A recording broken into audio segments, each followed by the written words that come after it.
Shut the fuck up! Angry Aussie. G'day viewers, I found an interesting story about modern communication technology today. Turns out there was a woman in Plymouth in the UK and she was in a local church and she was off praying quietly in the private prayer area, and the volunteers who keep the church open for certain hours didn't know anyone was there and they left and locked up. And she comes out and she wants to leave, but she's locked big old doors, no way out, and she doesn't know what to do, you know, and it's a church. She doesn't want to like go smashing stained glass windows or anything like that. So she went on Twitter and was going, oh dear, locked in the church, don't know how to get out. And eventually a few people seeing the tweets and locals who knew her, and they managed to get in contact with the police, who were able to find someone who could get her out. Twitter saves the day, which is awesome. But you know, what's with technology? There should be something better than that. When everyone talks about the Back to the Future promised me hoverboards, why don't we have better communication?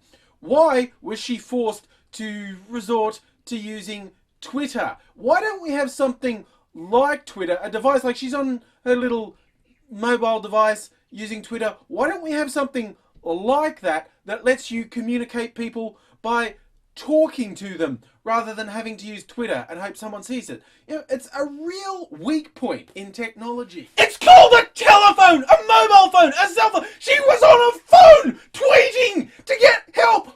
Who does that? Why would you do that? Why would you not call for help? Why would you send out random tweets in the hope someone will help you? Just call the police. What is wrong with people?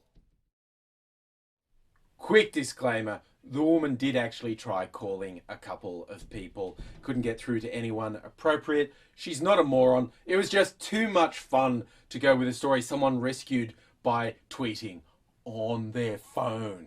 We live in a very strange world. And I also wanted to do this little addendum to explain this. Look, I dyed my hair purple. I finally got a color to hold in my hair. Probably doesn't show up that much in this light. I'll shoot some video outdoors and you'll see it. But there's a lot of ammonia in it, and I thought I'd better balance with my beard and mustache. And I started putting it in my beard, and the ammonia wafting up was so strong I thought I was going to die. So I thought, no way that's going in my mustache. So I got this little men's product. I thought I'll just color it brown and then it'll be darker and it won't be purple, but it'll match the hair more. And it stained my face and I look like badly applied fucking face paint. I can't go out in public. It's embarrassing. Oh, and on the topic of Back to the Future, I didn't give a shit about hoverboards. I'd hurt myself on a hoverboard.